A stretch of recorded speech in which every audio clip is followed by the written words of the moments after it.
Travis Knipple, Knipple. Where'd you grow up?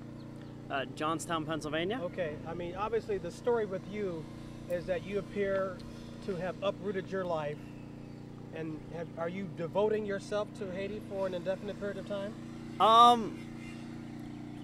Indefinite is a good way to describe it. I'll be here until God takes me somewhere else.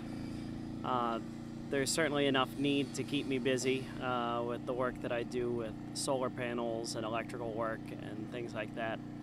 So, I read about sort of what happened with you in one of the newsletters that Jen did. Just explain to our viewers how it is that you came down here in the first place and just what happened, you know.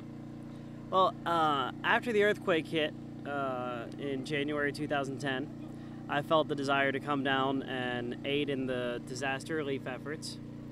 And through many connections that I have no idea how they worked out, I ended up working with Dr. J with Missions International of America. And basically, I came to do short-term work. Okay. I came to help with an immediate need after the disaster.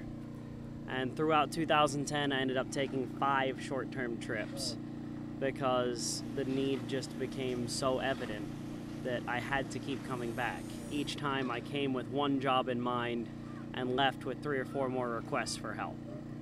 So in 2011, I moved to Haiti and have been living here on and off ever since. I know you have to go back every now and then because of the visa issue. Right. Yeah, For okay. visa purposes, every 3 months I go home, and that is a good chance to catch up with the church my brother and I founded. What was the reaction to your family of your decision to do this? Not very surprised, actually very supportive. I've been blessed by having an amazing family, and they have been amazingly helpful with everything. We had done, as a family and as a church, we had done disaster relief in many areas stateside, from Hurricane Katrina to Kentucky, Alabama, many different places. So the desire to help after a disaster was nothing new. People here in Lakai and the Savanette. Oh, it's been amazing. The relationship has grown so much deeper as I learned the language, obviously. But even on my first trip in, just meeting some of the translators, Smiley, Jude, who unfortunately you haven't met because he's now going to electrical engineering school in Port-au-Prince. He's sort of my protege down here. Just made close friends with them. Pizzo, the deaf mute, is one of my best friends. And really, they've been becoming family. And then the men in the Savanette here are very close peers and workers. It is a beautiful relationship we have.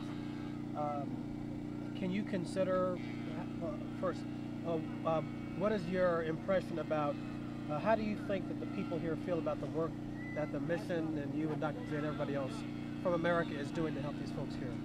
Oh, they are amazingly appreciative. I've seen lots of projects throughout Haiti, and to be honest, I haven't seen the community rally around a project quite as much as out here. That's also probably because I haven't seen any individual projects changing a community so much. Just the concept of supplying water here has changed the entire community. It went from a community where it was subsistence farmers. They tried to get enough food for their family to survive, to now they're growing cash crops and starting to build up their economy. And as a result, you see that illness has gone down. The clinics are not seeing as many sick children. Malnutrition has gone down. The kids are healthier.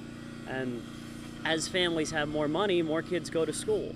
And it is really something that Dr. J and I have discussed, that if we can build up infrastructure, economy will build itself up.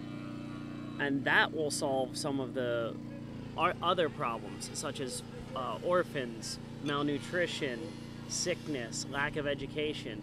Those are all symptoms that if we can deal with the infrastructure and economy, that they will all improve. Are you persuaded by Dr. J's vision across the way there with the Farm Resource Center and all that? I mean, I believe him. I don't see how it's going to happen, but I believe that he believes it. He's going to make it work. What, the Farm Resource Center? Yeah. It's crazy enough it just might work. I've seen a lot of change even in the past 2 years working with MIA out here. A lot of what I'm seeing today I would not have believed could ever be possible. So to dream big is great, and here we have actually seen those dreams coming true. What are the your primary objectives for this trip here this week? This week, mostly I came out to help with laying out the land for the Farm Resource Center and continuing my relationship with the workers. Some weeks I have come to do solar panels or to do water or something that required my particular skill set. This week was more about my relationship with the workers.